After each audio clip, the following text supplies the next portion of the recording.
Hello, and welcome to the October edition of the FI ESG 5 and 5 podcast. I'm Doug Shuffman from NatWest Markets Climate and ESG Capital Markets team, and I'm really excited to be speaking to you today about some of the key trends we are seeing in the issuance of sustainability-linked bonds by financial institutions. The first topic I will talk to today is the novel sustainability-linked loan funding bond, which was recently pioneered by Nordea. This summer, Nordea published the first ever sustainability-linked loan funding framework, designed to allow investors to indirectly support some of Nordea's corporate customers who have included ambitious sustainability goals in their bank financing facilities. Inspired by the ICMA Green Bond Principles and the LMA's sustainability-linked loan principles, although not claiming alignment, Nordea's framework has the shape and feel of a traditional green bond framework, but instead of financing specific green assets, the proceeds will be used to refinance a portfolio of eligible SLLs. The eligible loans are required to meet three criteria. They need to be aligned with the sustainability-linked loan principles. They need to make a positive contribution to at least one impact objective. In the case of the first issuance, climate change mitigation. And they must have KPIs and SPTs that are assessed as material and ambitious by an external reviewer, in this case, ISS ESG. The last step is a key differentiator for Nordea's framework and offers increased transparency on the sustainability quality of the underlying SLLs. ISS ESG developed a tailor-made methodology for assessing each of the 5 selected underlying loans.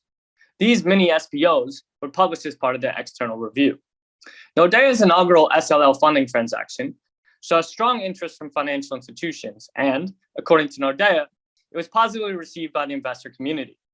While groundbreaking in nature, there are some shortcomings to the structure that are worth noting, including confidentiality constraints, which prevented Nordea from disclosing the actual sustainability targets of each SLL, and reduced transparency when it comes to impact reporting, something that ESG investors feel very strongly about. It will be interesting to see if any other financial institutions follow suit, or instead wait for Nordea to test out this structure in the broader European debt capital market. The second topic, which in some ways paved the way for Nordea's concept, is sustainability relinked bonds, or SRLBs. In the fourth quarter of 2021, Bank of China's London branch issued its inaugural SRLB, and the first of its kind globally. While similar to Nordea, Bank of China provided details on the underlying loans, including the sector, country, KPIs, and margin adjustment. The external review from EY did not include an assessment of the sustainability qualities of the SLLs, a key differentiator for Nordea's framework.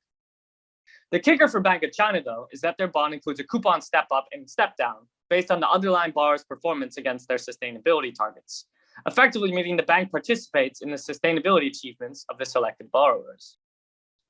By having skin in the game, there is a material incentive for the Bank of China to support its customers in meeting their sustainability targets.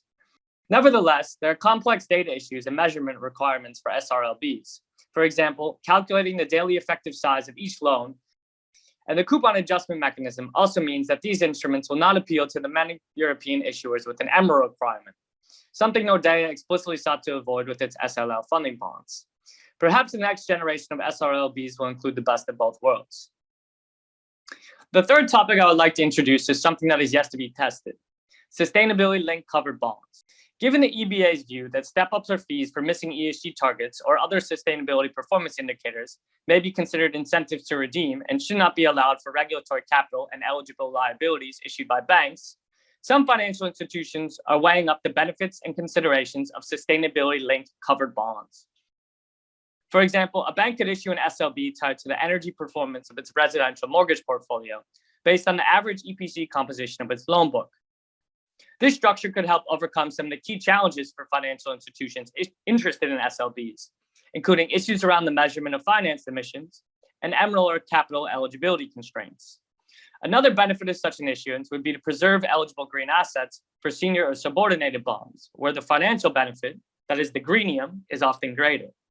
On the other hand, potential drawbacks to this structure include investor issues with SPPI classification of SLBs, and a continued preference from some SFDR Article 9 funds for use of proceeds bonds.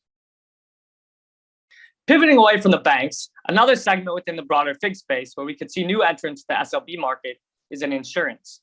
While many insurers have issued green, social, and sustainability bonds so far, no insurer has issued an SLB. With that said, a number of insurers are adopting sustainability-linked loans. For example, Generali, Prudential, and QBE have all signed SLLs. And this could facilitate issuance of SLBs in the future, as companies can often leverage the KPIs from their loan facilities in the bond market. So why haven't we seen any SLB issuance from insurers? There are some key constraints for insurers when it comes to SLBs. For example, many insurers are still in the process of capturing the data that may be required for a credible SLB issuance, such as Scope 3 Category 15 emissions, that is, financed emissions from investments and underwriting activity. Furthermore, it is likely that SLBs would only work for senior instruments for European insurers, where there is typically less need for funding. This is because, one, for issuers rated by S&P does not currently allow sustainability-linked hybrids to receive equity credit, and two, a Tier 2 instrument for own funds could not include a step up until after year 10. That just about wraps it up. Thanks for listening to this month's FI ESG 5 and 5.